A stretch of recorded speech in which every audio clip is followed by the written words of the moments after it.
চারপাশে বিস্তীর্ণ হাওর, মাঝে ঘোড়াউত্রা নদীতে চলছে দীর্ঘ সেতু নির্মাণের কর্মযজ্ঞ। কোথাও চলছে পাইল, আবার কোথাও চলছে গার্ডারের কাজ।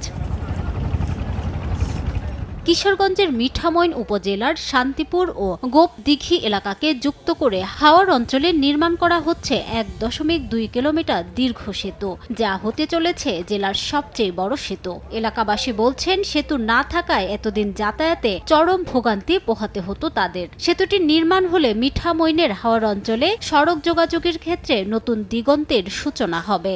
রাত্রেবেলা আসা যাওয়া, শহরের সাথে যোগাযোগ বিচ্ছিন্ন, এরপরে অনেক কষ্ট করে যেতে হয়। ব্রিজটা আমাদের অনেক উপকার হবে। জরুরি রোগী টুগী তাহে দুইটা নদী পারাপার কইরা গাড়ি দেওয়া যাইতে অনেক সময়ের ব্যাপার, অনেক কঠিন একটা ব্যাপার। ব্রিজ হইলে দ্রুত আমরা কিশোরগঞ্জে যাইতে পারবো, আমাদের ধান পান আনতে পারবো, আমরা উটো চালায় গাড়ি চালায় আমরা চলতে পারবো। বিভিন্ন ধরনের ঝড়ে তুফানে দুর্ঘটনা ঘটে, এমন অনেক লোক পানিতে পড়ে যায়, মারা যায়। কর্তৃপক্ষ বলছে, এর মধ্যে মূল প্রকল্পের ৫৫% কাজ শেষ হয়েছে। আগামী ১ বছরের মধ্যে নির্মাণ কাজ শেষ করার আশ্বাস সংশ্লিষ্ট কর্মকর্তার। হাওরের পরিবেশের সাথে সংযুক্ত রেখে ওই পার মাটি ফিলিং করে গার্ডারের কাজ শুরু করেছে এবং এই পারে স্টেজিং করে কাজ আগায় নিচ্ছে। অল্প কিছুদিনের মধ্যে ব্রিজের সাব স্ট্রাকচারের সমস্ত কাজই সম্পন্ন হয়ে যাবে এবং আমরা ব্রিজের যে উপরের যে অংশগুলোর কাজ সেগুলো আরো দ্রুত বাস্তবায়ন করতে পারবো এবং ব্রিজটা আরো দ্রুতই দৃশ্যমান হবে। এলজিইডির তথ্য মতে সেতুটি নির্মাণে ব্যয় ধরা হয়েছে